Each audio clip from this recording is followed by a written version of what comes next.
그만. 제발 그만 오세요. 물이 자꾸 와요.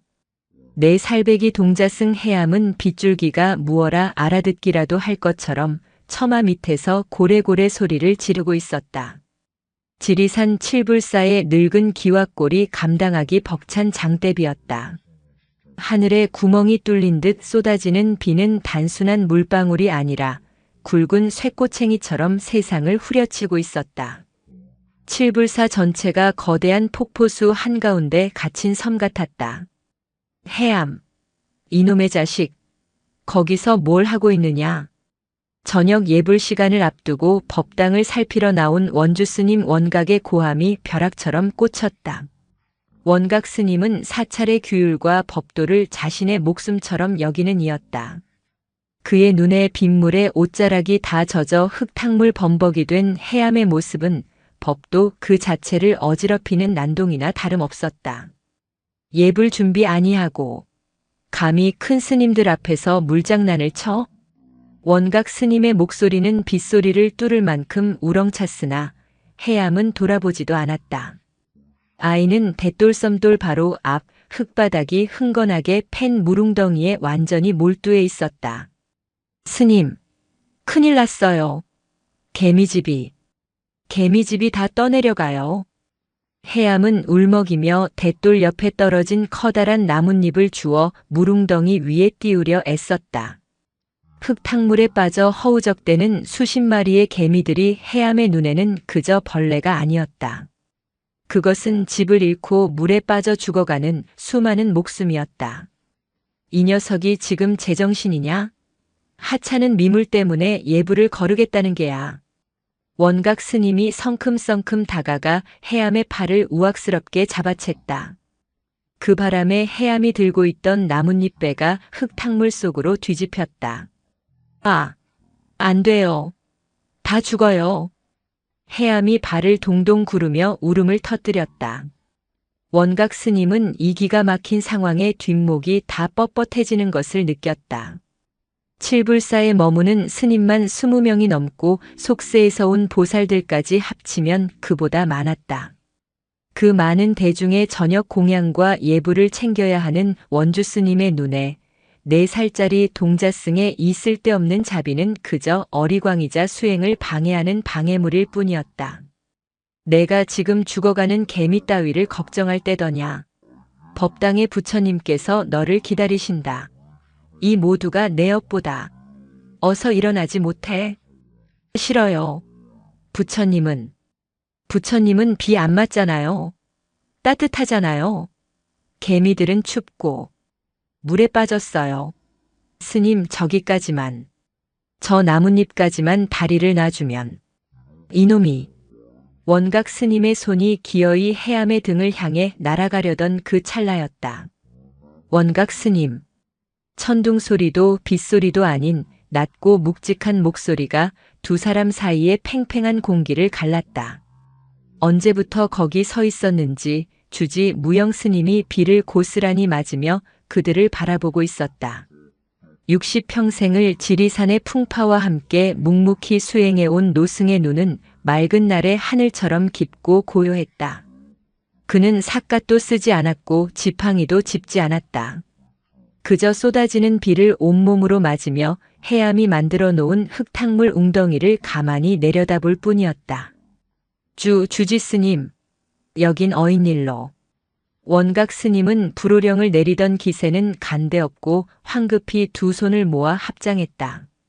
비에 젖은 주지 스님의 모습에 어쩔 줄 몰라 하며 동시에 이 모든 소란의 원흉인 해암을 매섭게 흘겨보았다. 예불 시간이 다 되었는데 이 녀석이 하찮은 벌레 따위에 정신이 팔려. 원각 스님, 무영 스님은 원각의 변명을 자르지 않았으나 그 부름만으로도 원각은 입을 다물어야 했다. 무영 스님은 허리를 굽혀 해암과 눈높이를 맞추었다. 아이는 여전히 훌쩍이고 있었지만 주지 스님의 등장에 울음을 애써 참고 있었다. 해암아. 네. 주지 스님. 저 개미들이 다리가 필요하더냐. 해암은 고개를 세차게 끄덕였다. 네. 빗물이 빗물이 무서워서 못 건너요.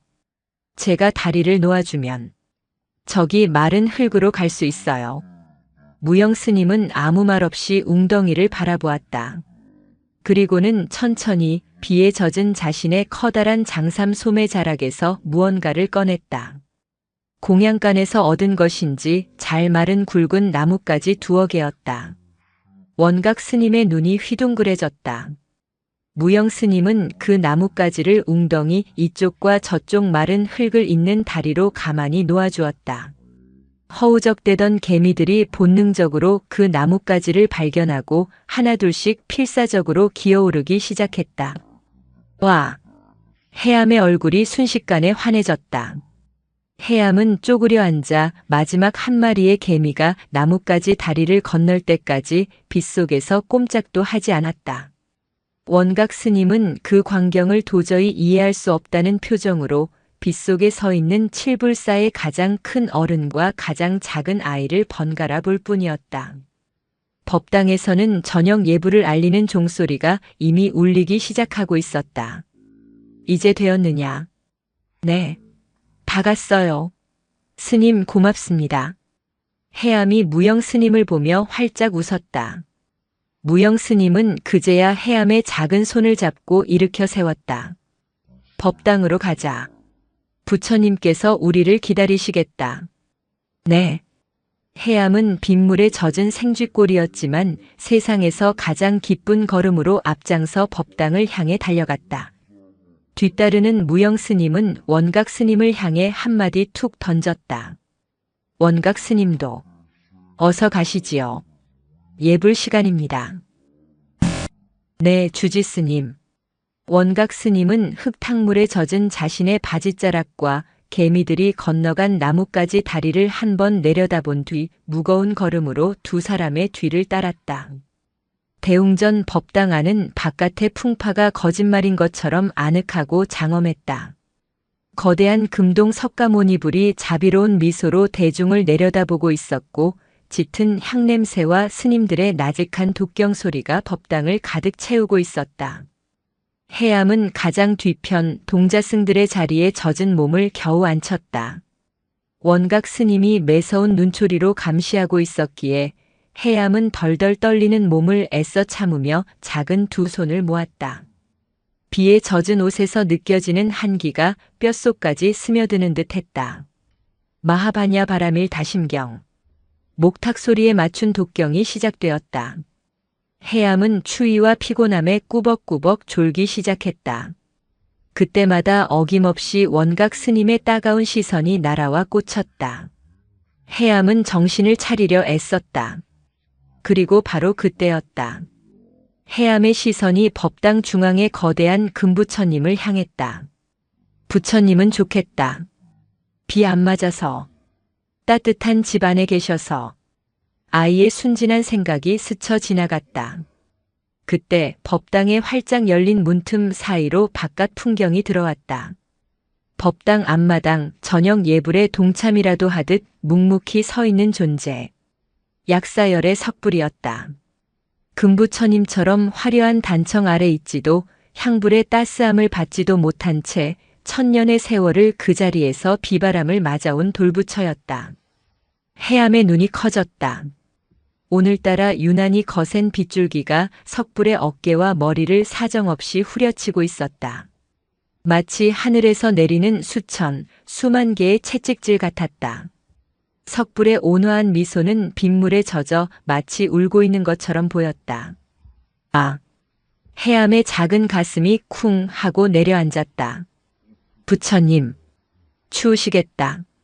아까 흙탕물에 빠져 허우적대던 개미들의 모습과 지금 비를 맞는 석불의 모습이 해암의 머릿속에서 하나로 겹쳐졌다. 해암은 앞자리의 금부처님을 다시 보았다.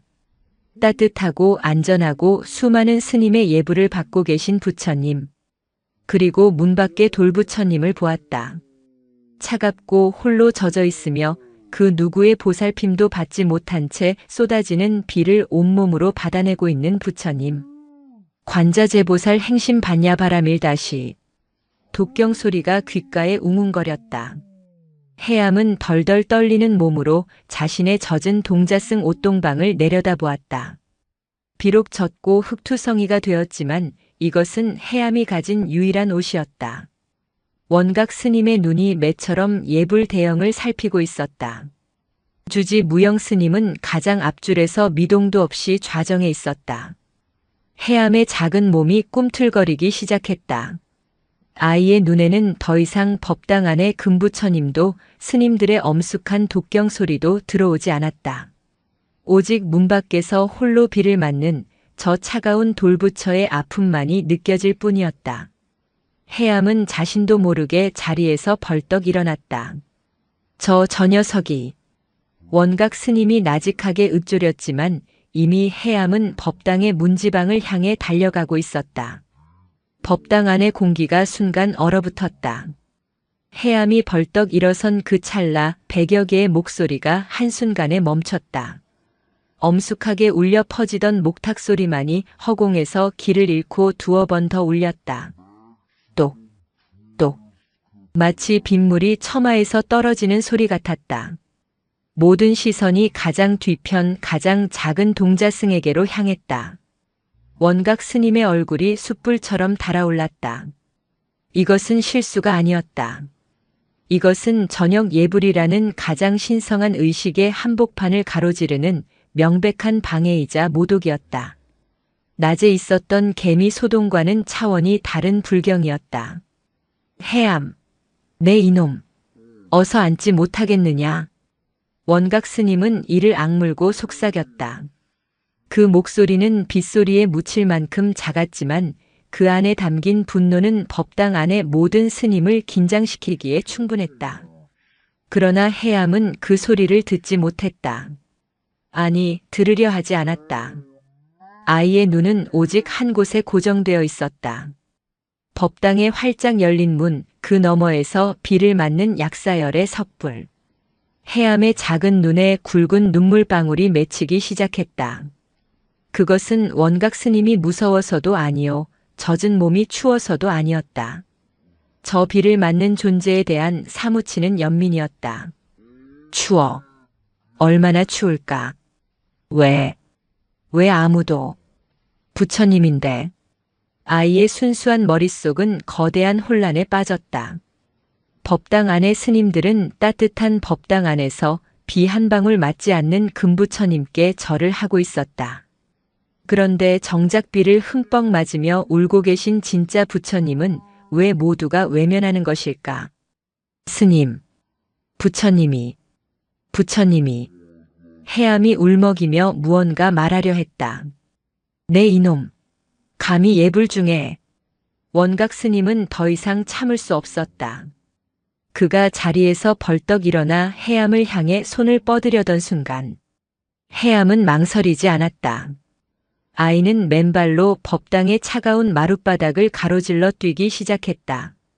스님들 사이를, 놀란 눈빛들 사이를, 향연기가 자욱한 그 공간을 작은 다람쥐처럼 빠져나갔다. 저놈이. 원각 스님의 고함이 이번에는 법당 전체를 울렸다. 해암은 법당 문지방을 넘어 칠흑 같은 어둠과 쏟아지는 폭우 속으로 뛰어들었다. 따뜻하고 밝은 법당의 불빛이 아이의 작은 뒷모습을 잠시 비추었으나 이내 장대비가 아이를 삼켜버렸다. 저런 무엄한. 아니, 저 아이가 미쳤는가. 독경은 완전히 멈췄다. 법당은 순식간에 술렁이기 시작했다. 수십 년간 칠불사에서 수행해온 노스님들조차 이런 광경은 처음이었다. 예불 중에 법당을 뛰쳐나간 것도 모자라 주지스님과 모든 대중이 지켜보는 앞에서 폭우 속으로 사라지다니. 원각 스님의 이성은 완전히 끊어졌다. 이 모두가 저의 불찰입니다. 저 미혹한 것을 당장 잡아오겠습니다. 원각 스님은 대중을 향해 허리를 굽혀 보인 뒤 분노로 이글거리는 눈을 한 채 해암을 뒤따라 빗속으로 뛰어들었다. 가장 앞줄 주지 무영 스님은 여전히 돌아보지 않았다. 그는 마치 아무 일도 없다는 듯 혹은 이 모든 일을 이미 알고 있었다는 듯 좌정한 자세 그대로 눈을 감고 있었다. 하지만 그의 미간이 찰나의 순간 미세하게 좁혀졌다. 무영 스님은 소리를 듣고 있었다. 스님들의 웅성거림, 원각의 분노에 찬 고함, 그리고 그 모든 것을 압도하는 거대한 빗소리. 하지만 그가 지금 집중하는 소리는 그것이 아니었다. 후두둑, 쿵, 쿵, 쿵.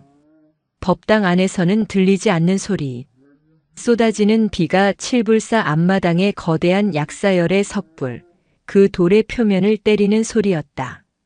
수백 년간 그 자리에서 비를 맞고 눈을 맞고 바람을 맞으며 서 있었던 돌부처. 스님들은 아침 저녁으로 그 앞을 지나며 합장을 했지만 단 한 번도 저 돌부처가 춥겠다고 생각한 이는 없었다. 그것은 돌이었으니까. 깨달음의 상징이었으니까. 그러나 오늘 4살배기 아이 하나가 그 상징 앞에서 울며 뛰쳐나갔다. 무영 스님은 천천히 눈을 떴다. 그의 시선은 따뜻한 법당 안의 금부처가 아니라 해암이 사라진 어두운 문 밖을 향하고 있었다. 해암은 숨이 턱까지 차올랐다. 빗물이 눈을 가리고 입으로 쏟아져 들어왔다. 법당에서 마당까지는 불과 20걸음도 되지 않았지만 4살 아이에게는 마치 거대한 강을 건너는 것과 같았다. 발밑은 이미 흙탕물로 변해 질퍽거렸다. 부처님, 부처님. 아이는 거대한 약사열의 석불 아래에 섰다. 어른 키의 3배는 좋게 넘는 거대한 불상이었다. 해암은 그 발치에서 올려다보는 것만으로도 압도당했다.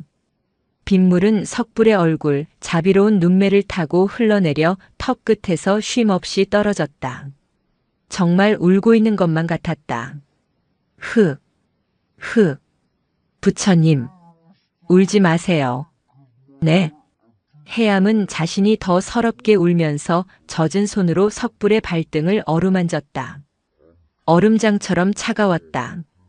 온몸이 덜덜 떨릴 정도로 차가웠다. 안 돼. 이렇게 차가우면, 이렇게 비를 맞으면 병드실 거야. 아이의 단순한 생각은 오직 하나, 이 비를 막아야 한다는 것뿐이었다. 해암, 이 발칙한 놈, 거기 서지 못해. 바로 등 뒤에서 원각 스님의 목소리가 천둥처럼 울렸다. 원각 스님은 이미 해암의 팔이 닿는 거리까지 다가와 있었다. 그의 손이 해암의 어깨를 움켜쥐려는 순간이었다. 해암은 본능적으로 몸을 피했다. 그리고 자신이 할 수 있는 유일한 일을 하기 시작했다. 아이는 자신의 몸에 걸친 젖어서 축 늘어진 작은 동자승 옷, 그 회색빛 동방의 옷고름을 풀기 시작했다. 내 이놈. 지금 무얼 하려는 게냐? 당장 그 손을 멈추지 못해. 원각 스님의 눈에는 해암의 행동이 광기로 비쳤다. 감히 부처님 앞에서 옷을 벗다니.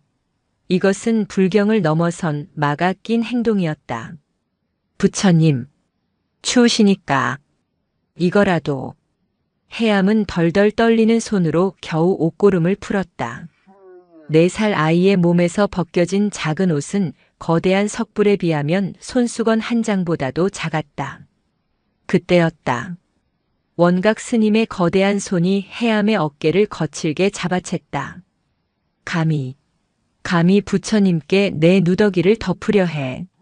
이놈이 드디어 실성을 했구나.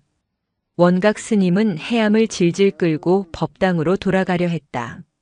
아니에요. 스님, 부처님이 춥다고 하세요. 해암이 발버둥 치며 울부짖었다. 그 작은 손에 쥐어진 젖은 옷이 흙탕물에 떨어졌다. 시끄럽다. 법당에 금부처님을 두고 하찮은 돌멩이 앞에서 무슨 망발이냐. 아니에요. 저긴 따뜻하잖아요. 여기는 비가 와요. 추워요. 아파요. 해암의 절규가 빗소리를 뚫고 터져나왔다. 아이는 원각 스님의 소나귀에서 벗어나려 필사적으로 몸부림쳤다. 그리고는 흙탕물에 떨어진 자신의 작은 옷을 다시 집어들었다. 그리고 다음 순간 원각 스님은 자신의 눈을 의심했다. 해암이 그 젖고 더러워진 옷을 들고 석불의 머리에 덮어주기 위해 석불을 받치고 있는 높은 기단을 맨발로 기어오르기 시작한 것이다. 이 이놈이. 지금. 원각 스님은 말문이 막혔다. 눈앞의 광경을 뇌가 받아들이기를 거부했다. 내 살배기 동자승이 폭우가 쏟아지는 한밤중에 모든 대중이 지켜보는 앞에서 감히 약사열의 석불의 기단을 기어오르고 있었다. 그것은 신성한 불상을 타 넘으려는 행위였다. 칠불사 역사상, 아니 불교 역사상 있을 수 없는 일이었다. 내 이놈, 당장 내려오지 못해. 당장. 원각 스님의 고함은 이제 분노를 넘어 공포에 가까웠다. 저 아이가 부처님의 노여움을 사면 칠불사 전체에 재앙이 내릴 것이라 믿었다. 하지만 해암에게는 그 소리가 들리지 않았다. 비에 젖은 기단은 미끄러웠다. 작은 손으로 연꽃 무늬가 새겨진 돌을 붙잡고 닳아버린 맨발로 틈새를 디디며 아이는 필사적으로 올랐다. 한 뼘을 오르고 미끄러지기를 반복했다. 부처님, 조금만 기다리세요. 제가. 입술이 파랗게 질린 해암은 숨을 헐떡이며 중얼거렸다. 그 작은 손에는 흙탕물이 범벅이 된 자신의 동자승 옷이 꼭 쥐어 있었다. 저 차가운 돌부처의 머리 위에 비를 막아줄 유일한 지붕을 덮어주고 싶은 마음뿐이었다. 이 모든 광경이 법당 문 앞에서 펼쳐지고 있었다. 스님들은 비를 맞을까 차마 나오지는 못하고 문지방에 빼곡히 서서 이 기막힌 상황을 지켜보고 있었다. 모두가 경악과 불쾌함 그리고 알 수 없는 혼란에 빠져 있었다. 원각 스님은 뭘 하시는 게야? 어서 저 아이를 끌어내려야지. 저런 불경한. 쯧쯧. 아이가 비에 단단히 홀렸나 보군. 마가신 게야. 수군거리는 소리들이 빗줄기를 타고 법당 안으로 스며들었다. 내가 정녕 매를 벌고 싶은 게로구나. 억겁의 죄를 쌓으려는 게야. 원각 스님은 더 이상 지켜볼 수 없었다. 그는 해암을 잡아내리기 위해 자신도 기단 위로 발을 내디뎠다. 거대한 몸집의 원각 스님이 한 손으로 기단을 짚고 해암의 발목을 움켜쥐려던 바로 그 순간이었다. 부처님 추우시겠어요. 해암이 마지막 힘을 다해 외쳤다. 그리고는 기어이 기단 중간 턱까지 올라서는데 성공했다. 하지만 석불의 머리는 여전히 까마득하게 높았다. 아이의 팔은 턱없이 짧았다. 해암은 자신이 할 수 있는 최선을 다했다. 이거라도. 아이는 젖은 옷을 든 팔을 힘껏 뻗어 위를 향해 던졌다. 모든 소리가 멎었다. 빗소리마저 잠시 멈춘 듯 했다. 흙탕물에 젖은 작은 동자승의 옷. 그 누더기 같은 천 조각이 포물선을 그리며 날아올랐다. 그러나 힘없이 고꾸라지며 석불의 머리가 아닌 위엄있게 내민 석불의 손바닥 그 위에 툭 하고 떨어졌다.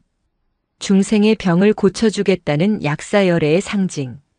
그 자비로운 손바닥 위에 4살 아이의 젖은 옷이 걸레처럼 널브러졌다. 에이. 이놈. 원각 스님은 그 자리에서 피를 토할 듯한 신음성을 내뱉었다. 감히 부처님의 손바닥에 저 더러운 누더기를 던지다니. 원각 스님의 눈이 뒤집혔다. 그는 해암의 발목을 잡아채 거칠게 끌어내렸다. 해암은 맥없이 흙탕물 바닥으로 굴러떨어졌다. 내 이놈. 내가 감히 부처님을 능멸해. 이 죄를 어찌 씻으려고. 원각 스님의 손바닥이 빗물을 머금고 번쩍 치켜 올라갔다. 해암은 흙탕물에 쓰러진 채 차마 맞을 준비도 못하고 파랗게 질린 얼굴로 눈을 감았다. 그때였다. 그만하게. 낮고도 흔들림 없는 목소리가 빗속을 꿰뚫었다.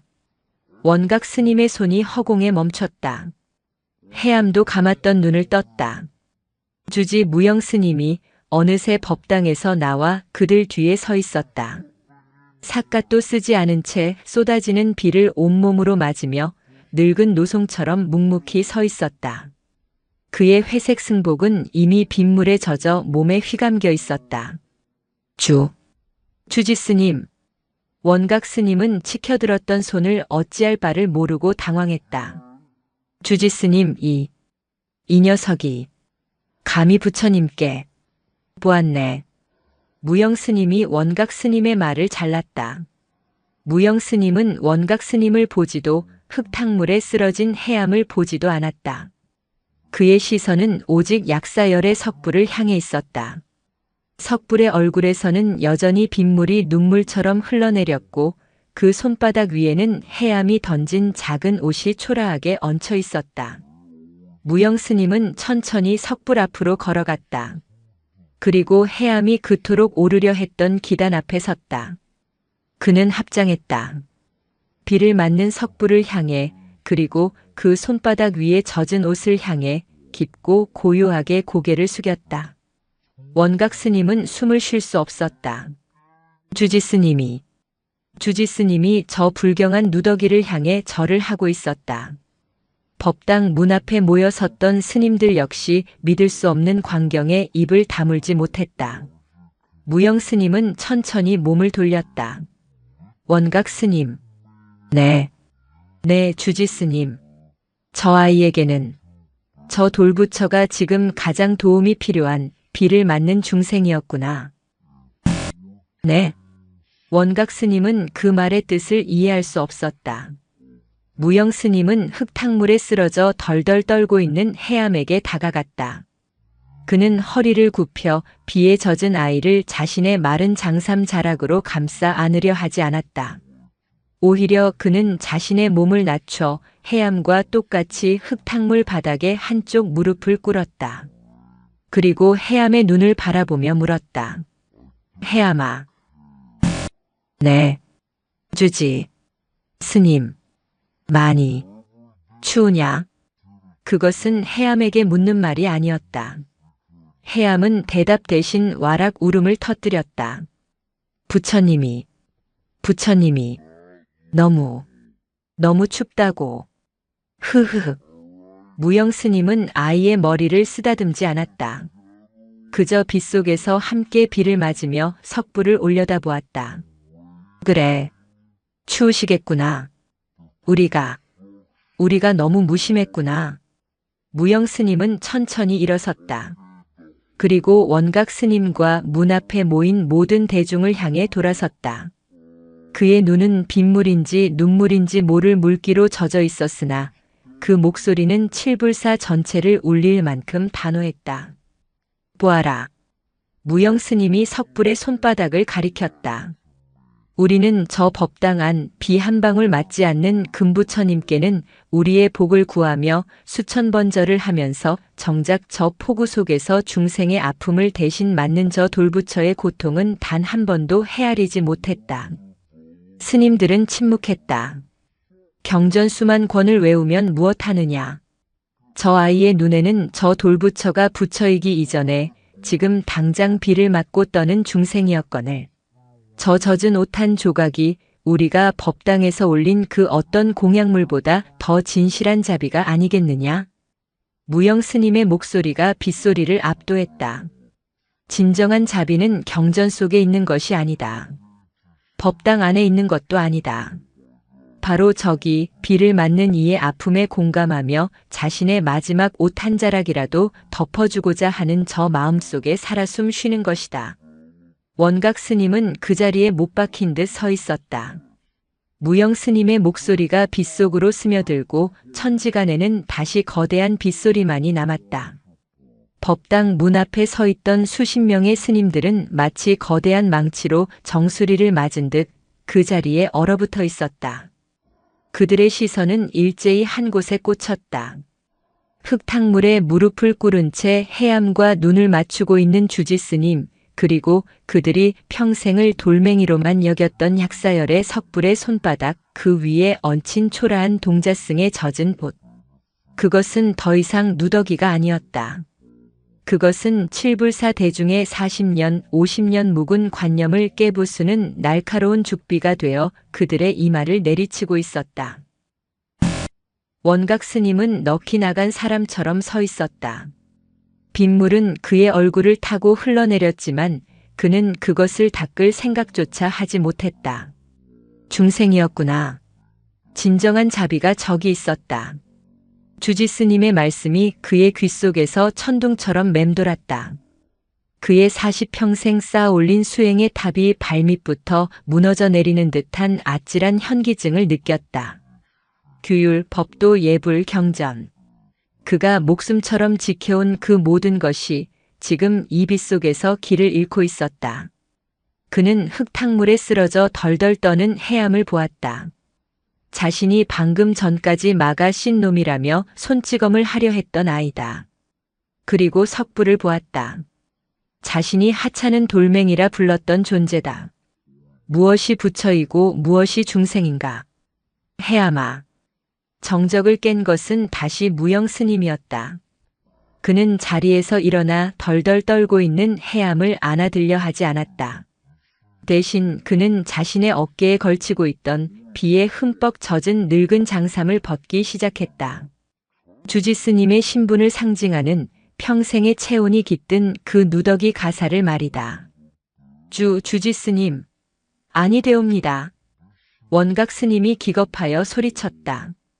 비를 맞으시는 것도 모자라 이제 가사까지 벗으시겠다니. 무영 스님은 묵묵히 고개를 저었다. 그는 자신의 장삼을 벗어 흙탕물에 주저앉아 있는 해암의 작은 몸을 덮밥처럼 둘둘 감쌌다. 늙은 노승의 체온이 밴 두꺼운 천이 해암의 떨림을 감쌌다. 그리고는 해암을 가볍게 안아들었다. 4살 아이는 너무도 가벼웠다. 스님, 부처님, 옷. 해암은 무영 스님의 품에 안겨서도 여전히 석불의 손을 가리켰다. 괜찮다. 내가 드린 옷이 세상 그 어떤 가사보다 따뜻할 게다. 무영 스님은 해암을 안은 채 법당 문 앞에 스님들을 향해 돌아섰다. 그의 눈빛은 깊고 엄숙했다. 대중은 들으시오. 스님들이 일제히 고개를 숙였다. 오늘 저녁 예불은 이것으로 마쳤소. 네. 주지 스님. 하오나. 원각 스님이 다급하게 반문하려 했으나 무영 스님의 다음 말이 그의 입을 막았다. 우리는 방금 법당 안의 금부처님이 아닌 빗속의 돌부처님께 가장 진실한 공양을 올렸소. 반야심경 수천 독보다 값진 살아있는 자비심을 목격했소이다. 이보다 더 큰 예불이 어디 있겠는가. 그는 말을 이었다. 모두 각자의 처소로 돌아가시게. 그리고 오늘 밤 자신이 평생 절해온 부처는 과연 무엇이었는지 빗소리를 들으며 깊이 참고해 보시게. 무영 스님은 더 이상 아무 말도 하지 않았다. 그는 해암을 안은 채 법당을 지나 자신의 처소인 조실체로 묵묵히 걸어갔다. 법당 앞마당에는 원각 스님만이 홀로 남아 비를 맞는 석불과 그 손바닥 위에 작은 옷을 망연히 바라보고 있었다. 스님들은 하나둘 흩어지기 시작했다. 그들의 발걸음은 무거웠고 그들의 등은 젖은 솜처럼 축 처져 있었다. 아무도 감히 입을 열지 못했다.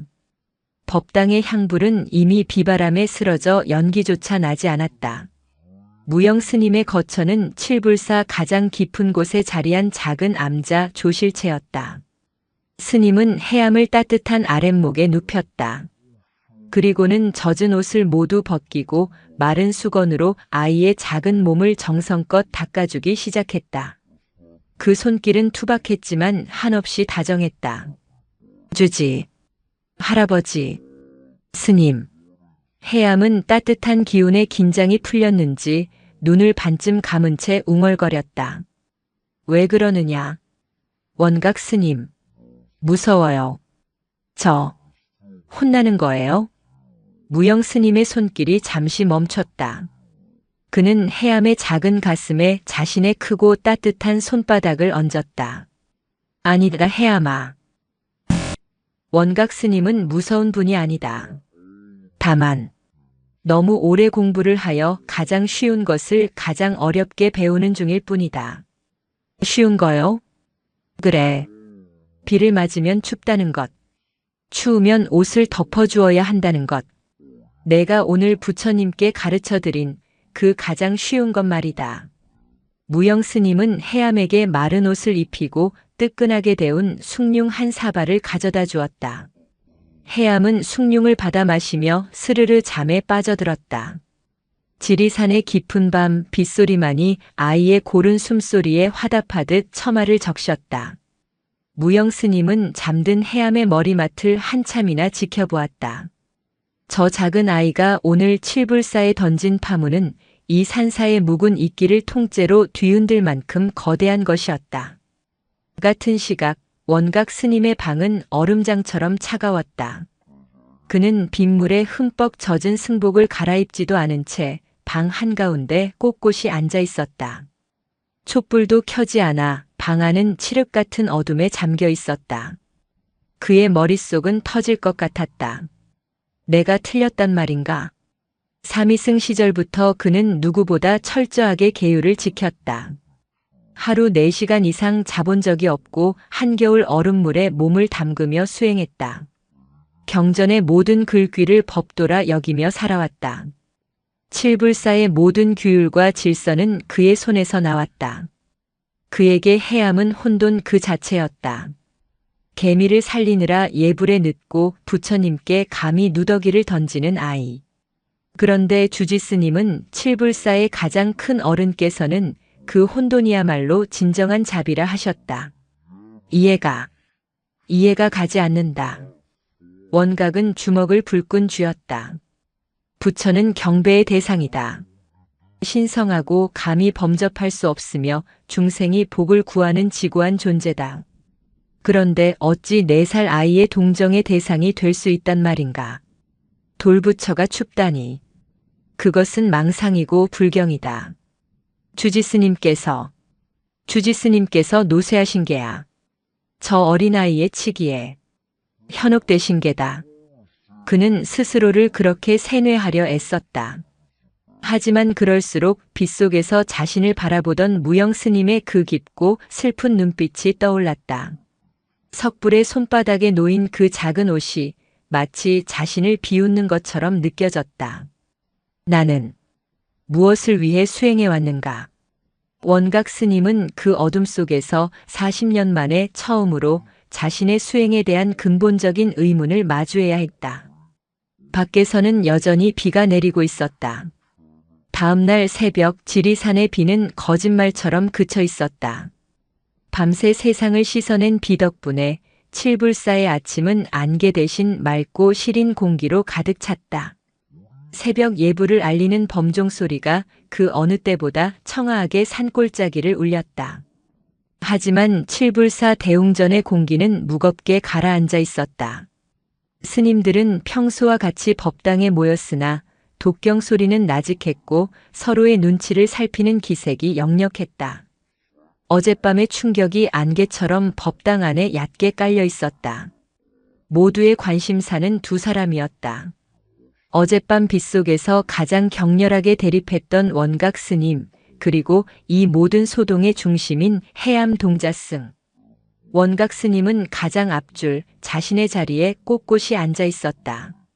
밤새 한숨도 자지 못한 듯 눈이 붉게 충혈되어 있었고 얼굴은 밀랍처럼 창백했다. 그는 평소보다 더욱 큰 소리로 경을 외웠으나 그 목소리는 어딘지 모르게 공허하게 울렸다. 해암은 보이지 않았다. 주지 무영 스님이 조실체에서 하룻밤을 재우고 아침 공양이 끝날 때까지 푹 쉬게 하라는 명을 내렸기 때문이었다. 동자승들은 해암이 있어야 할 빈자리를 힐끔거리며 속삭였다. 해암이 정말 주지 스님 방에서 잤대. 원각 스님께 그리 혼나고도 쫓겨나지 않은 건가? 쫓겨나다니 너 어젯밤 못 봤어? 주지 스님께서 해암이를 살아있는 자비라고 하셨다. 새벽 예불이 끝나고 아침 공양 식사 시간이 되었다. 칠불사의 공양가는 바로 공양의 엄격한 법도에 따라 그릇 부딪히는 소리 하나 없이 고요해야 했다. 하지만 오늘은 달랐다. 스님들은 밥을 입으로 가져가면서도 공양간 한쪽 구석에 앉은 원각 스님을 곁눈질했다. 원각 스님은 밥알을 씹는 것인지 돌을 씹는 것인지 모를 표정으로 묵묵히 앉아 있었다. 바로 그때였다. 공양간 문이 빼꼼 열리더니 잠에서 막 깬 해암이 부스스한 머리로 들어섰다. 해암은 주지 스님이 입혀주신 마른 옷을 입고 있었지만 여전히 어젯밤의 일이 무서웠는지 잔뜩 주눅이 든 채였다. 박. 아이의 작은 목소리에 공양간의 모든 시선이 집중되었다. 원각 스님의 숟가락이 허공에서 멈췄다. 그의 붉게 충혈된 눈이 해암을 향했다. 해암은 그 눈빛에 얼어붙어 울음이 터지기 일보 직전이었다. 이리 오너라 해암아. 공양간 가장 안쪽 상석에 앉아있던 주지 무영 스님이 해암을 불렀다. 해암은 종종 걸음으로 달려가 무영 스님의 옆자리에 꼭 붙어 앉았다. 무영 스님은 자신의 밥그릇에서 밥을 한 숟갈 덜어 해암의 작은 그릇에 놓아주었다. 어젯밤 비를 맞고 잠을 설쳤으니 배가 고플 게다. 천천히 들거라. 그것은 파격이었다. 칠불사 공양간에서 주지 스님이 동자승과 겸상을 하고 심지어 자신의 밥을 덜어주는 일은 상상도 할 수 없는 광경이었다. 원각 스님의 얼굴 근육이 딱딱하게 굳어지는 것이 보였다. 그는 숟가락을 탁 소리가 나게 내려놓았다. 모두가 숨을 죽였다. 원각 스님이 자리에서 벌떡 일어났다. 그는 무영 스님을 향해 합장도 하지 않고 해암을 노려보지도 않고 그대로 공양간을 쿵쿵거리며 나가버렸다. 무거운 침묵이 흘렀다. 무영 스님은 그저 묵묵히 밥을 들 뿐이었다. 공양간을 뛰쳐나온 원각 스님은 숨을 몰아쉬며 대웅전 앞마당으로 향했다. 아침 햇살이 눈부시게 쏟아져 내렸다. 그리고 그는 그것을 보았다. 약사열의 섣불. 어젯밤의 폭풍우가 씻어낸 섣불은 아침 햇살을 받아 더욱 영롱하게 빛나고 있었다.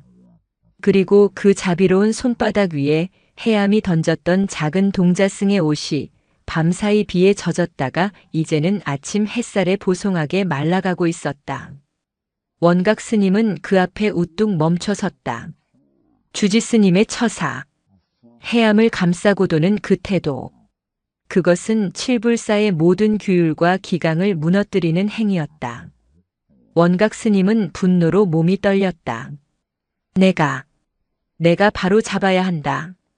주지 스님께서 노망이 드셨다면 내가 칠불사의 법도를 지켜야 한다. 그는 석불을 향해 성큼성큼 걸어갔다. 그리고 그 손바닥 위에 놓인 불경의 상징인 그 누더기 옷을 치워버리기 위해 손을 뻗었다. 원각 스님. 뒤에서 나직한 목소리가 들렸다. 무영 스님이 어느새 공양을 마치고 그의 뒤에 서 있었다. 무얼 하시는 게요? 원각 스님은 손을 멈추었으나 거두지는 않았다. 그는 처음으로 주지 스님의 눈을 정면으로 마주보며 말했다. 그 목소리에는 분노와 원망이 서려 있었다. 주지 스님, 어찌 이러실 수 있습니까? 저 아이 하나 때문에 칠불사 100명 대중의 기강이 모두 무너지고 있습니다. 기강이라 하셨소. 그러하옵니다. 예불 중에 뛰쳐나가고 공양 시간에 늦고 부처님께 누더기를 던진 저 아이를 주지 스님께서는 도리어 감싸고 도십니다. 어젯밤 주지 스님의 말씀으로 인해 젊은 스님들은 벌써부터 수행을 게을리하고 입으로만 자비를 논하기 시작했습니다. 이것이 주지 스님께서 원하시는 깨달음입니까? 원각 스님의 절규에 가까운 항변이었다. 무영 스님은 대답 대신 석불의 손바닥을 가리켰다. 원각 스님, 저 옷이 아직도 누더기로 보이시는 게요. 그럼 무엇으로 보란 말씀입니까? 저것은 불경한 물건일 따름입니다. 당장 태워버려야. 원각 스님. 무영 스님은 한 걸음 다가섰다. 저 아이는 저 석불이 춥다고 했소. 스님은 저 석불을 40년간 보면서 춥다고 느껴본 적이 단 한 번이라도 있으시오? 그것은 돌이지 않습니까? 그렇지. 스님에게는 돌이었고 저 아이에게는 살아있는 존재였소. 무영 스님은 석불을 올려다보며 말을 이었다. 스님이 말하는 기강과 법도가 스님의 눈을 멀게 하여 살아있는 부처를 돌로 만들고 저 아이의 순수한 자비를 불경으로 만들고 있소. 껍데기만 남은 기강이 과연 누구를 위한 것인지요? 주지 스님, 원각 스님, 나는 저 옷을 치우지 않을 것이요. 저것은 해아미의 옷이 아니요. 저것은 너희는 지금 살아있는 부처를 보고 있는가 아니면 그저 돌멩이에 절을 하고 있는가를 묻는 칠불사 대중 전체의 화두요. 무영 스님은 원각 스님의 어깨를 가만히 두드렸다. 스님이야말로 저 화두를 붙잡고 다시 시작하셔야 할게요. 40년 공부가 어쩌면 저 4살 아이의 마음 하나를 따라잡지 못하고 있었는지도 모르니. 무영 스님은 그 말을 남기고 돌아섰다. 원각 스님은 뻗었던 손을 천천히 내렸다. 그의 손이 부들부들 떨리고 있었다. 그는 아침 햇살 속에 빛나는 석불의 손, 그 위에 작은 옷을 바라보았다. 화두. 그것은 자신에게 던져진 평생을 풀어야 할 숙제였다. 그날 이후 칠불사에는 기묘한 침묵과 긴장이 감돌았다. 약사열의 석불의 손바닥 위에 놓인 해암의 작은 옷. 그것은 무영 스님의 화두 선언 이후 칠불사의 그 어떤 조형물보다 더 무거운 상징이 되었다. 스님들은 아침 저녁으로 그 앞을 지나며 둘로 나뉘었다. 어떤 스님들은 석불 앞에 멈추어 서서 그 작은 옷을 향해 가만히 합장을 올렸다. 그들은 어젯밤 무영 스님의 설법에서 깊은 깨달음을 얻은 이들이었다. 그들에게 그 옷은 살아있는 자비의 증표였다. 반면 다른 스님들은 원각 스님의 눈치를 보며 그곳을 외면했다. 그들에게 그 옷은 여전히 불경이자 혼란의 상징이었다. 그들은 규율이 무너진 사찰의 미래를 걱정했다. 칠불사는 보이지 않는 선으로 나뉘어 수군거림과 침묵이 교차했다. 가장 큰 혼란을 겪는 이는 단연 원각 스님이었다. 그는 며칠 밤낮으로 잠을 이루지 못했다. 방 안에 틀어박혀 목탁을 치며 경전을 외웠지만 단 한 글자도 눈에 들어오지 않았다. 눈을 감으면 빗속에서 부처님 추우시겠어요. 라고 외치던 해암의 절규가 들려왔다. 눈을 뜨면 석불의 손바닥에 놓인 그 작은 옷이 자신을 질책하는 듯 했다. 내가 틀렸는가? 나의 40년이 정녕 헛되었단 말인가? 그의 자부심과 신념이 송두리째 흔들리고 있었다. 그는 밖으로 나오지 않았다. 아침 예불과 공양에도 모습을 드러내지 않았다. 칠불사에서 가장 부지런하고 엄격했던 원주 스님이 자신의 방에서 칩거에 들어간 것이다. 한편 이 모든 소동의 중심인 해암은 아이답게 금세 어젯밤의 공포를 잊었다. 무영 스님의 절대적인 보호 아래 해암은 이전보다 더 자유롭게 칠불사 경내를 누볐다. 아이의 눈에는 여전히 세상 모든 것이 살아있는 존재였다. 그러던 어느 맑은 날 오후였다. 해암은 공양간에서 몰래 얻은 찐 감자 하나를 품에 숨기고 사찰 뒤편에 후미진 담장 밑으로 향했다. 그곳에는 며칠 전부터 해암이 몰래 돌봐주던 손님이 있었다. 아가 배고팠지. 이리 와. 담장 구멍 사이로 앙상하게 뼈만 남은 어미개 한 마리가 힘겹게 고개를 내밀었다. 어미개는 잔뜩 경계하면서도 해암이 내미는 감자를 허겁지겁 받아먹었다. 칠불사는 엄격히 육식을 금하고 살생을 금하는 곳이었다. 사찰 내에 짐승이 드나드는 것, 특히 개와 같은 부정한 짐승에게 먹이를 주는 것은 큰 죄로 여겨졌다. 많이 먹어. 그래야 힘내지. 해암은 어미개의 머리를 쓰다듬으려 손을 뻗었다. 이놈. 해암. 내 이놈이 지금 무얼 하고 있는 게냐? 바로 그때였다. 며칠 만에 방에서 나온 원각 스님이 그 광경을 목격하고 말았다. 그의 얼굴은 수척했지만 그 눈빛은 예전보다 더 형형하게 타오르고 있었다. 어미개는 원각 스님의 고함에 기겁하여 담장 너머로 사라졌다. 너는 어젯밤 그토록 큰 소동을 피우고도 또다시 이따위 짓을, 감히 부처님 도량의 부정한 짐승을 끌어들여. 원각 스님은 해암이 또다시 자신의 법도를 깨뜨렸다는 사실에 이성을 잃었다. 며칠간 억눌러왔던 분노와 혼란이 한꺼번에 터져나왔다.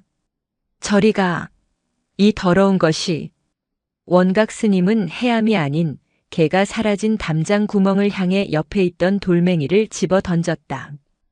깽 하는 개의 비명소리가 들렸다. 안 돼요. 스님, 안 돼요.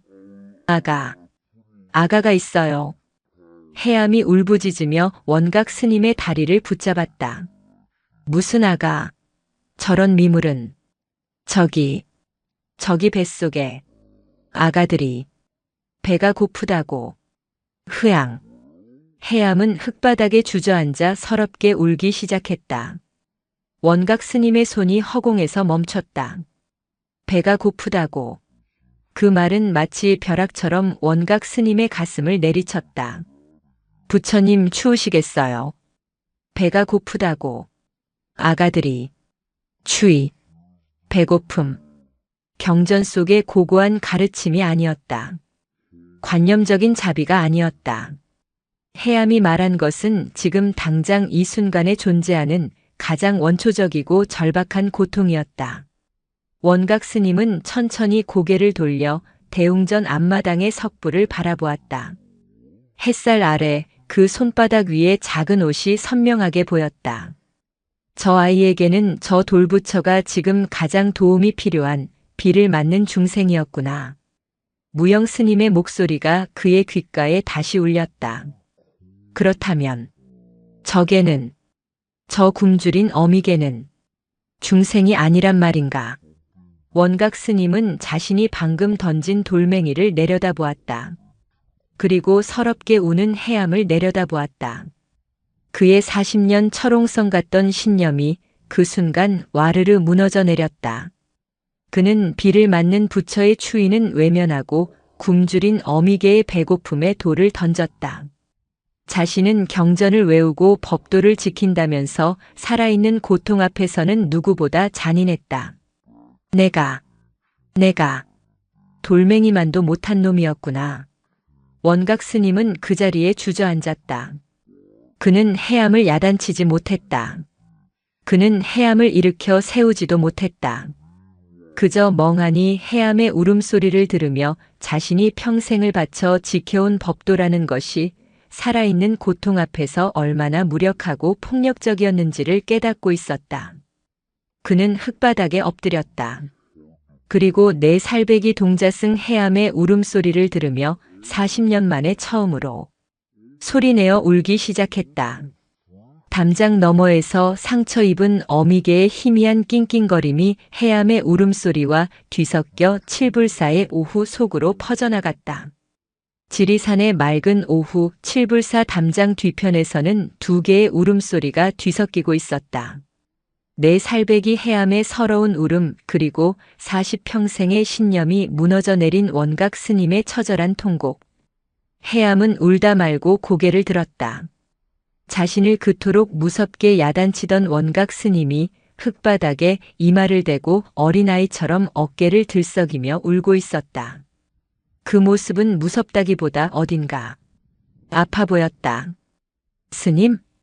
해암은 훌쩍임을 멈추고 작은 손으로 원각 스님의 축 처진 어깨를 톡톡 두드렸다. 스님, 아파요? 해암이가 잘못했어요? 그 작은 손길, 그 순수한 물음에 원각 스님의 울음이 뚝 멎었다. 그는 천천히 고개를 들었다. 흙과 눈물이 범벅이 된 그의 얼굴은 칠불사의 그 누구도 본 적 없는 무방비한 모습이었다. 자신이 방금 돌을 던지며 미물이라 칭했던 생명을 위해 울어주는 아이. 그리고 그 아이를 불경하다며 죄를 주려 했던 자신. 해암의 눈에는 부정한 개와 신성한 부처의 구분이 없었다. 그저 추운 존재와 배고픈 존재가 있었을 뿐이다. 그러나 원각 자신은 그 모든 것에 법도와 규율이라는 잣대를 들이대며 살아있는 고통을 외면하고 심지어 돌을 던졌다. 내가 바로 마였구나. 자비를 가로막는 가장 큰 업장이었구나. 담장 너머에서 돌에 맞았는지 희미하게 낑낑거리는 어미개의 신음소리가 다시 들려왔다. 해암이 그 소리에 다시 울먹이며 말했다. 스님, 아가들이 배고프대요. 배고프다. 원각 스님은 그 말을 뼛속 깊이 새겼다. 그는 흙바닥을 짚고 비틀거리며 일어섰다. 조금 전에 그 서슬 퍼런 기세는 온데간데 없었다. 그는 해암에게 아무 말도 하지 않았다. 그저 흙투성이가 된 자신의 옷을 한번 내려다보고는 해암의 작은 손을 투박하게 잡아 일으켰다. 가자. 네. 어디? 가요? 해암이. 이제 혼 안 나요? 공양간으로 가자. 원각 스님은 해암의 손을 잡고 칠불사 경내를 가로질렀다. 그 걸음은 평소처럼 위풍당당하지 않았고 어딘가 위태로워 보였다. 칠불사에서 가장 엄격했던 원주 스님이 가장 큰 문제아 동자승의 손을 잡고 걷는 그 모습에 마당을 쓸던 스님, 빨래를 널던 보살들의 시선이 일제히 따라붙었다. 원각 스님은 공양간 문을 활짝 열어젖혔다. 점심 공양이 끝나고 뒷정리가 한창이던 공양주 보살들이 화들짝 놀라 그를 바라보았다. 원주 스님, 어인일로. 밥. 남은 것이 있소? 네. 밥이라면. 저녁 공양 준비를. 아니. 지금 당장 먹을 수 있는 따뜻한 밥 말이오. 숭늉이나 누룽지도 좋소. 뭐든. 뱃속을 채울 수 있는 것이면. 공양주 보살들은 어리둥절했다. 칠불사의 법도는 엄격했다. 정해진 공양 시간 외에 음식을 찾는 것은, 그것도 원주 스님 자신이 그 법을 어기는 것은 있을 수 없는 일이었다. 스님, 지금은 공양 시간이. 그 어미개가 뱃속에 새끼를 가졌소. 원각 스님의 입에서 나온 말은 모두를 얼어붙게 만들었다. 예, 라니요. 스님 칠불사의 짐승을. 배가 고프다 하잖소. 원각 스님이 버럭 소리를 질렀다. 그것은 분노의 고함이 아니라 절박한 외침이었다. 경전을 외우는 우리가 굶주린 생명 하나를 외면해서야 어찌 부처님의 제자라 할 수 있겠소. 어서 먹을 것을 주시오. 그 어미개가 해암이에게, 아니 나에게 밥을 달라 한단 말이오. 그는 더 이상 칠불사의 원주 스님이 아니었다. 그는 그저 배고픔이라는 살아있는 고통 앞에서 자신이 할 수 있는 유일한 것을 하려는 한 명의 사내일 뿐이었다. 공양주 보살은 넋이 나간 채 가마솥에 남아있던 따뜻한 누룽지와 밥알을 긁어 모아 커다란 바가지에 담아주었다. 원각 스님은 그것을 받아들었다. 그는 해암의 손을 다시 잡고 공양간을 나왔다. 스님들이 수군거렸다. 원각 스님이 그 결벽에 가까울 만큼 규율을 지키던 스님이 개에게 줄 밥을 얻어 나르고 있었다. 원각 스님은 담장 뒤편으로 돌아갔다. 그는 해암이 보는 앞에서 담장 구멍 아래에 밥이 담긴 바가지를 조심스럽게 내려놓았다. 아가, 밥 먹어. 이리 와. 해암이 담장 구멍에 대고 속삭였다. 경계심 가득한 눈빛의 어미개가 잠시 후 절뚝거리며 다가왔다. 원각 스님이 던진 돌에 다리를 조금 다친 듯 했다. 원각 스님의 가슴이 쿵 하고 내려앉았다. 어미개는 따뜻한 밤 냄새에 경계심을 풀고 허겁지겁 바가지에 얼굴을 묻었다. 원각 스님은 그 자리에 주저앉았다. 자신이 40년간 외면했던 소리. 살아있는 생명이 굶주림을 채우는 저 소박하고도 절실한 소리. 원각 스님은 해암의 머리 위에 자신의 큰 손을 가만히 얹었다. 그는 아무 말도 하지 않았다. 해암도 원각 스님도 어미개도 그저 따뜻한 가을 햇살 아래서 각자의 방식으로 상처를 치유하고 있었다. 그리고 그 모든 광경을 대웅전 기둥 뒤에서 주지 무영 스님이 묵묵히 지켜보고 있었다. 그의 입가에 아주 옅은 미소가 번졌다. 그날 이후 칠불사의 풍경은 완전히 뒤바뀌었다. 가장 큰 변화는 원각 스님에게서 시작되었다. 그는 더 이상 해암을 문제아로 보지 않았다. 오히려 해암의 뒤를 조용히 따르며 아이가 무엇을 보고 무엇을 느끼는지를 관찰하기 시작했다. 해암이 뜰에 핀 들국화를 보고 꽂혀 너도 춥겠다라고 중얼거리면 원각 스님은 멈춰 서서 그 꽃을 한참 동안 들여다보았다. 해암이 비에 젖은 지렁이를 들어 흙 위로 옮겨주면 원각 스님은 미물이라며 인상을 쓰는 대신 그 꿈틀거리는 생명체를 묵묵히 지켜보았다. 저 아이의 눈에는 세상 모든 것이 살아있구나. 원각 스님의 마음밭이 통째로 갈아엎어지고 있었다. 그가 평생 쌓아올린 관념의 벽이 무너진 자리에 해암이 보여주는 실체의 세상이 새롭게 들어서고 있었다. 그는 더 이상 스님들에게 경전암송을 강요하거나 예불 자세를 엄하게 꾸짖지 않았다. 대신 그는 매일 아침 저녁으로 담장 뒤편의 어미개에게 밥을 날랐다. 처음에는 스님들이 수군거렸다. 원주 스님이 단단히 미쳤다. 해암이의 치기에 홀렸다라며 혀를 차는 이들도 있었다. 하지만 원각 스님은 아랑곳하지 않았다. 그는 며칠 뒤 아무도 보지 않는 새벽녘에 공양간에 버려진 나무 판자들을 가져다가 담장 밖에 작은 비바람막이까지 만들어 주었다. 그 안에는 자신이 쓰던 낡은 방석까지 깔아주었다. 그의 변화는 살아있는 설법이 되어 칠불사 전체로 퍼져나갔다. 원각 스님의 변화를 본 젊은 스님들은 더 이상 약사열의 석불의 손에 놓인 해암의 옷을 불경이라 부르지 않았다. 그들은 그 앞에 멈춰 서서 그 옷이 상징하는 의미를 되새기기 시작했다. 나의 자비는 어디를 향하고 있는가? 나는 돌멩이에게 절하고 있는가? 살아있는 부처에게 공양하고 있는가? 칠불사는 서서히 그러나 근본적으로 변하고 있었다. 법당 안의 독경 소리보다 담장 밖 짐승의 밥 먹는 소리를 더 귀하게 여기는 분위기가 만들어지고 있었다. 그러던 어느 늦가을 지리산에 첫눈을 재촉하는 거센 비바람이 몰아치기 시작했다. 단순한 비가 아니었다. 산을 통째로 집어삼킬 듯한 태풍이었다. 나뭇가지가 부러져 날아가고 칠불사의 낡은 문짝들이 밤새 울어댔다. 모든 스님이 대웅전에 모여 재앙을 막아달라는 기도를 올리고 있었다.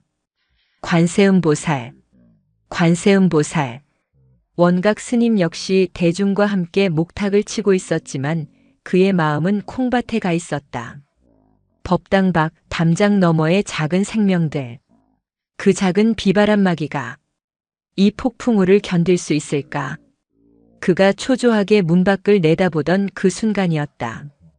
낑, 깽, 깽.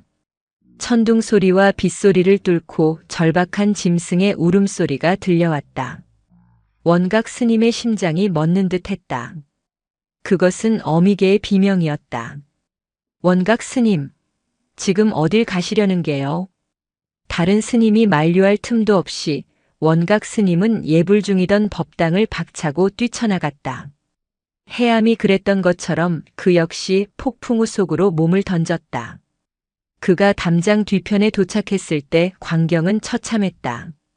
그가 만들어준 작은 나무집은 폭풍에 산산조각이 나 있었고 어미개는 비에 흠뻑 젖은 채 무언가를 필사적으로 품으려 애쓰고 있었다.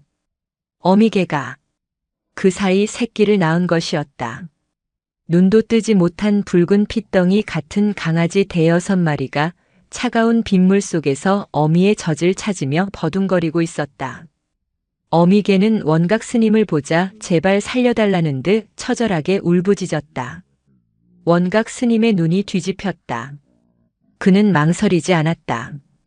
그는 빗속에서 자신의 장삼을 벗었다. 무영 스님이 해암에게 그랬던 것처럼 그는 자신의 체온이 남은 두꺼운 승복으로 어미개와 갓 태어난 새끼들을 통째로 감쌌다. 그리고 그것들을 품에 안았다. 주지 스님, 저기. 폭풍우를 뚫고 원각 스님이 돌아왔을 때 법당 앞에 스님들은 자신의 눈을 의심했다. 원각 스님이 칠불사에서 가장 부정한 짐승으로 여기는 게 그것도 갓 새끼를 낳아 피와 흙탕물로 범벅이 된 어미개와 그 새끼들을 자신의 장삼에 싸서 품에 안고 경내로 들어서고 있었다.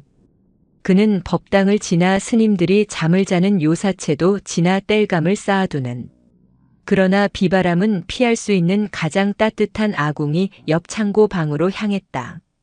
그는 그곳에 마른 짚을 깔고 어미개와 새끼들을 조심스럽게 내려놓았다. 괜찮다. 괜찮다. 이제 괜찮다. 그는 비에 젖은 개들을 마른 짚으로 닦아주며 중생을 구하는 주문을 외우듯 중얼거렸다. 법당 문 앞에 멈춰 섰던 스님들이 하나둘씩 원각 스님이 있는 창고 방 앞으로 모여들었다. 그들의 눈에는 더 이상 불경에 대한 비난이 없었다. 그저 눈앞에서 펼쳐지는 가장 뜨겁고 살아있는 자비의 광경에 압도당해 있을 뿐이었다. 그때 해암이 인파를 뚫고 달려왔다. 아가들. 해암은 아궁이 옆에서 꼬물거리는 강아지들을 보고 환하게 웃었다. 원각 스님은 그런 해암을 바라보며 흙탕물 범벅이 된 얼굴로 함께 웃었다. 거짓말처럼 폭풍우가 거치고 지리산에는 눈부신 아침 햇살이 돌아왔다. 칠불사 경내는 밤새의 흔적이 역력했지만 그 어느 때보다 따뜻하고 평화로운 기운이 감돌았다. 그 평화의 중심에는 아궁이 옆 창고 방이 있었다. 어미개와 6마리의 강아지들은 이제 칠불사의 공식적인 식구가 되었다. 해암은 아침 공양을 마치자마자 달려와 꼬물거리는 강아지들 옆에 찰싹 붙어 떠날 줄을 몰랐다. 원각 스님은 그 곁을 묵묵히 지켰다. 그는 더 이상 경전을 들고 있지 않았다. 그의 손에는 따뜻한 미음을 담은 그릇이 들려 있었다. 그 광경을 지켜보는 스님들의 마음도 눈 녹듯 녹아내렸다.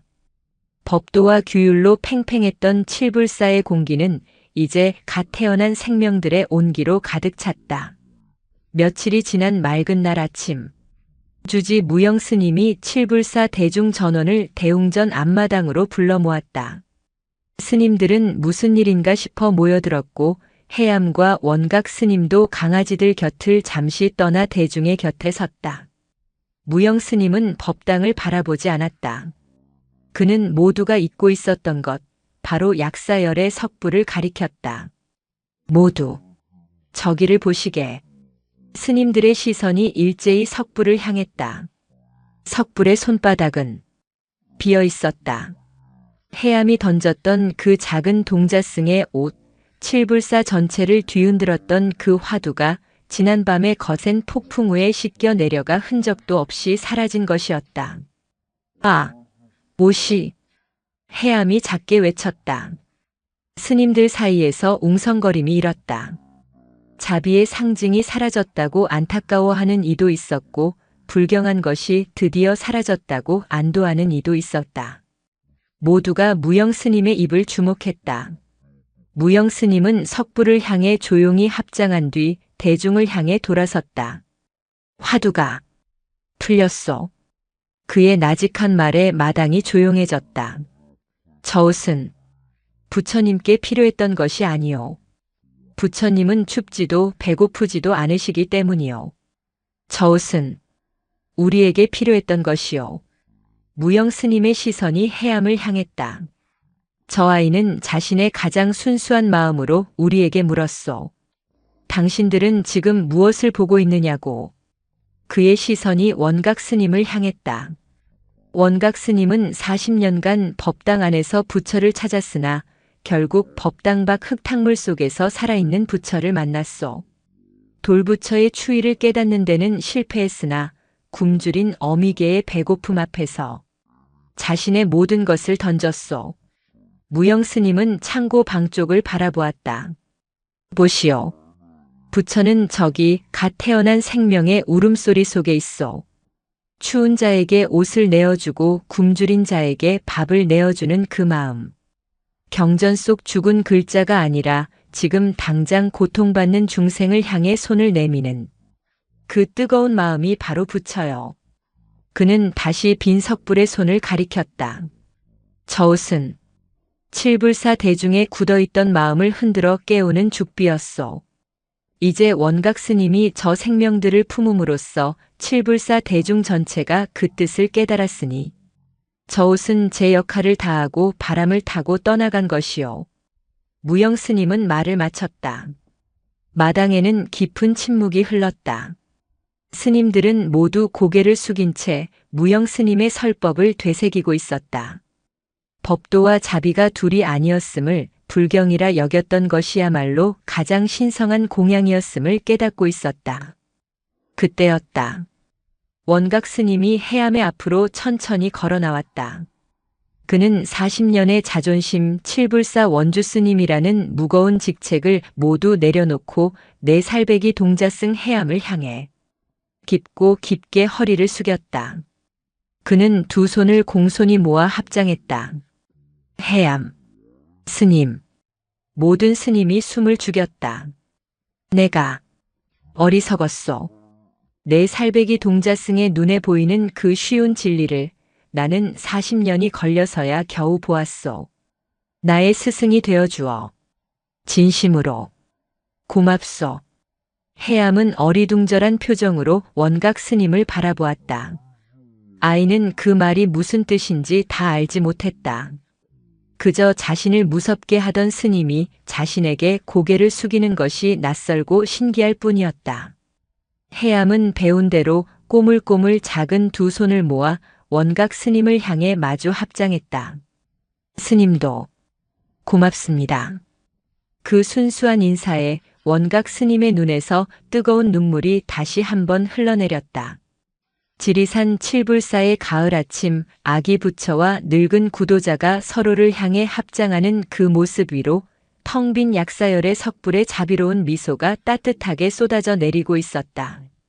시간이 흘러 지리산에 불타는 듯 했던 가을 단풍이 모두 지고 골짜기마다 뼈를 애는 듯한 겨울바람이 불기 시작했다. 첫눈이었다. 밤사이 소리 없이 내린 눈은 칠불사의 모든 기와 지붕과 마당, 그리고 산의 능선을 순백의 비단으로 덮어버렸다. 세상은 고요했다. 이 고요함 속에서 칠불사의 새벽은 그 어느 때보다 따뜻하게 시작되고 있었다. 법당에서 울려 퍼지는 스님들의 독경 소리는 예전처럼 엄격하고 날카로운 의무의 소리가 아니었다. 그것은 아궁이에서 피어오르는 불씨처럼 서로의 온기를 나누는 화답의 소리처럼 들렸다. 가장 큰 변화는 역시 원각 스님이었다. 그는 더 이상 칠불사의 규율을 잡는 원주 스님이 아니었다. 그는 주지 무영 스님께 스스로 청하여 원주 소임을 내려놓고 사찰의 가장 굳은 일을 도맡는 행자의 자리로 돌아갔다. 스님들은 그를 원각 행자라 불렀다. 그날 아침 원각 스님은 해암과 함께였다. 두 사람은 아궁이 창고 옆 이제는 칠불사의 명물이 된 자비의 집을 손보고 있었다. 훌쩍 자란 6마리의 강아지들은 해암이 산이, 물이, 꽃이 따위로 이름 붙여준 채 해암의 주위를 맴돌며 꼬리를 흔들었다. 해암 스님, 이쪽 짚을 단단히 묶어주시게. 눈이 더 쌓이면 지붕이 무너질 게야. 원각 스님이 해암을 부르는 호칭은 그날 마당에서의 다짐 이후 한 번도 변하지 않았다. 그는 해암을 어린아이가 아닌 자신을 깨우쳐준 스승으로 깍듯이 대했다. 네, 스님. 이렇게요. 해암은 고사리 손으로 집단을 움켜쥐었고 원각 스님은 거친 손으로 그 위를 새끼줄로 튼튼하게 동여맸다. 40년 묵은 구도자와 네 살배기 동자승이 짐승의 집을 짓기 위해 함께 땀을 흘리고 있었다. 그 모습이야말로 칠불사에서 볼 수 있는 가장 장엄한 설법이었다. 다른 스님들도 변했다. 예전 같으면 해암에 쓸데없는 자비개미 다리 놓기, 짐승밥 주기를 못마땅하게 여겼을 그들이 이제는 공양간에서 남은 음식을 스스로 챙겨 강아지들에게 가져다 주었다. 뜰을 쓸다가도 지렁이가 나오면 조심스럽게 흙으로 돌려보냈고 겨울 나무가지에 새들을 위한 밥을 매달아 주었다. 칠불사는 법도의 도량이 아니라 자비의 도량이 되어가고 있었다. 그때 주지 무영 스님이 조용히 그들 곁으로 다가왔다. 그의 늙은 눈은 겨울 햇살을 받아 한없이 따뜻했다. 두 분 스님 좋은 아침이요. 주지 스님, 오셨습니까? 원각 스님이 예를 갖추자 해암도 깡충거리며 달려와 무영 스님의 옷자락에 매달렸다. 주지 할아버지, 눈이 와요. 강아지들 집 따뜻하게 만들었어요. 허허. 해암 스님이 참으로 큰일을 하셨구려. 무영 스님은 해암의 머리를 쓰다듬어 주곤 원각 스님과 함께 마당 건너편을 바라보았다. 저 멀리 약사열의 석불이 서 있었다. 석불의 어깨와 머리 위에는 밤사이 내린 눈이 두껍게 쌓여 마치 거대하고 순백의 옷을 입은 듯 했다. 그 모습은 숭고하고도 따뜻해 보였다. 무영 스님이 나직이 물었다. 원각 스님, 저 부처님이 오늘따라 유난히 따뜻해 보이시지 않소. 원각 스님은 그 말을 깊이 이해했다. 그는 해암을 품에 안아들고 석불을 바라보며 대답했다. 네, 주지 스님. 해암 스님이 그러지 않았습니까? 부처님 추우시겠어요? 라고. 저 눈은 해암 스님의 그 마음이 쌓이고 쌓여 부처님을 덮어드린 따뜻한 이불인가 봅니다. 원각 스님의 눈에는 더 이상 돌멩이가 보이지 않았다. 그저 자비로운 미소로 자신들을 내려다보는 살아있는 부처가 보일 뿐이었다. 그들은 석불을 향해 걸어갔다. 가까이 다가가자 그날의 화두였던 석불의 손바닥이 보였다. 비바람에 씻겨 텅 비었던 그 손. 그런데 그 손은 더 이상 비어있지 않았다. 밤새 내린 흰 눈이 그 손바닥 위에 소복이 쌓여 마치 자비로운 공양물을 가득 담고 있는 듯 했다. 그때 원각 스님의 품에 안겨있던 해암이 바동거렸다. 스님, 스님, 내려주세요. 해암은 아장아장 석불 앞으로 달려갔다. 아이는 주머니에서 무언가를 꺼냈다. 강아지들의 밥을 챙겨주다가 몰래 숨겨두었던 말린 감자 조각이었다. 아이는 까치발을 하고 팔을 쭉 뻗었다. 하지만 석불의 손은 너무 높았다. 해암은 잠시 망설이더니 이내 석불의 발치, 눈이 쌓이지 않은 기단 틈새에 그 감자 조각을 가만히 내려놓았다. 부처님, 배고프실까봐. 드세요. 비바람 치던 날 추위를 걱정했던 아이는 눈 내린 날 부처님의 배고픔을 걱정하고 있었다. 그것을 지켜보던 원각 스님의 눈에 다시 뜨거운 눈물이 고였다. 그는 해암의 곁에 조용히 무릎을 꿇었다. 그리고 자신도 품에서 무언가를 꺼냈다. 아침 공양 때 해암이 먹지 않고 남겼던 잣 몇 알이었다. 원각 스님도 해암을 따라 그 감자 조각 옆에 잣 몇 알을 공손히 내려놓았다. 해암 스님, 우리 부처님께 함께 공양 올립시다. 네 살배기 동자승과 40년 수행자가 흙바닥에 무릎을 꿇고 나란히 앉아 눈 덮인 돌부처의 발치에 감자와 잣을 올리고 있었다. 그들의 뒤에서 주지 무영 스님은 그 광경을 묵묵히 바라보았다. 그의 시선은 석불의 텅 빈 손, 그 위를 채운 순백의 눈을 향했다. 그렇구나. 저 손은 원래 텅 비어 있었던 것이 아니었구나. 저 손은 중생이 자신의 가장 순수한 마음을 담아 무언가를 채워주기만 해 수천 년 동안 묵묵히 기다리고 있었던 것이었다. 해암에 젖은 옷이든 지금 저 순백의 눈이든 혹은 발치의 감자 조각이든 그 무엇이든 살아있는 자비가 그 손을 채울 때 부처는 비로소 돌이 아니라 살아있는 존재가 되는 것이었다. 무영 스님은 해암과 원각 스님의 등 뒤에서 두 스승을 향해 조용히 두 손을 모아 합장했다. 지리산 칠불사의 겨울 아침 법당 안에 금부처님보다 더 찬란하게 빛나는 세 명의 부처님이 눈 덮인 마당에서 서로에게 예를 올리고 있었다.